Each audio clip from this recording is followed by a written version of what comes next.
اور کہیں گا سورہ فاتحہ پڑھو تو ہم 100 میل کی رفتار پہ پڑھ سکیں گے. الحمد للہ العالمین مالک یوم الدین. کیونکہ ہمیں سورہ فاتحہ بہت اچھی طریقے سے یاد ہے. نیند میں بھی آپ بولیں گے تو ہم 100 میل کی رفتار پہ سورہ فاتحہ پڑھ سکیں گے. اور ہمارا ذہن جو اللہ سبحانہ تعالیٰ نے ہمیں دیا ہے, the brain Allah has given us, وہ اتنا پاورفل ہے کہ یہ سورہ فاتحہ ہمارے ذہن کا ایک دم چھوٹا سا حصہ استعمال ہوتا ہے, کیونکہ ہمیں پوری طریقے سے یاد ہے, منہ زبانی یاد ہے, اور ہم 100 میل کی رفتار پہ پڑھ سکتے. تو سورہ فاتحہ پڑھنے کے لیے ہمارا بہت چھوٹا سا ذہن, بہت چھوٹا, ایک دم کم ذہن استعمال ہوتا ہے. باقی ہمارا ذہن خالی ہے. An empty brain is a devil's workshop. یہ انگریزی میں کہاوت ہے کہ خالی دماغ شیطان کا کارخانہ ہے. خالی دماغ شیطان کی فیکٹری ہے. اور سائنٹیفکلی ہمارا دماغ خالی کبھی رہ ہی نہیں سکتا. یہ سائنس کے تو کیا کرتا ہے, دماغ بھٹکتا ہے, سوچتے رہتا ہے کیا کروں, کیا پکاؤں, کیا کروں. تو ذہن کو بھٹکنے سے روکنے کے لیے سب سے بہترین طریقہ ہے کہ اگر ہم عربی زبان نہیں جانتے تو جو ہم عربی آیتیں پڑھ رہے ہیں اس کے ساتھ ساتھ اس کا ترجمہ بھی دہرائیے. ذہن میں عربی آیتوں کے ساتھ ذہن کے پیچھے at the back of your mind ہم اس کی معنی بھی دہرائے. اگر آپ کو اردو میں مہارت ہے تو اردو میں دہرائیے, انگریزی میں مہارت ہے تو انگریزی میں دہرائیے, ہندی میں مہارت ہے تو ہندی میں دہرائیے, مراٹھی میں مہارت ہے تو مراٹھی میں دہرائیے. لیکن جو زبان میں آپ کو مہارت ہے اس زبان میں ان آیتوں کا ترجمہ اپنے ذہن کے پیچھے دہرائیے.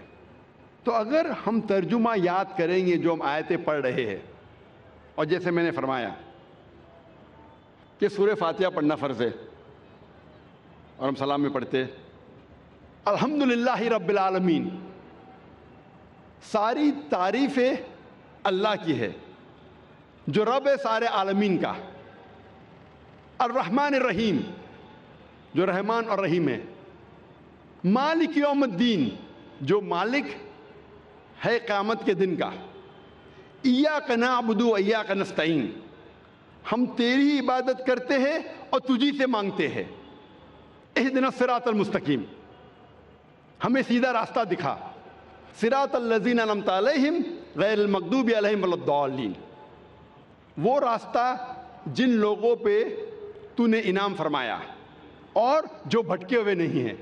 تو جب ہم سورہ فاتحہ پڑھ رہے ہیں اس کے ساتھ ساتھ اگر ترجمہ دہرائیں گے تو انشاءاللہ ہمارا ذہن نہیں بھٹکے گا. لیکن جب آپ کو عادت ہو جائیں گی ترجمہ دہرانے کی, یہ بھی میکینیکل ہو جائے گا. ابھی آپ کا ذہن کا تھوڑا اور حصہ استعمال ہو رہا ہے لیکن یہ بھی میکینیکل ہو جائے گا. آپ سورہ فاتحہ کے ساتھ ساتھ اس کا ترجمہ بھی 100 میل نہیں تو کم از کم 90 میل کی رفتار پہ دہرا سکیں گے. لیکن ابھی کیونکہ ذہن کا کچھ اور حصہ استعمال ہو رہا ہے آپ کا ذہن بھٹکے گا لیکن کم بھٹکے گا.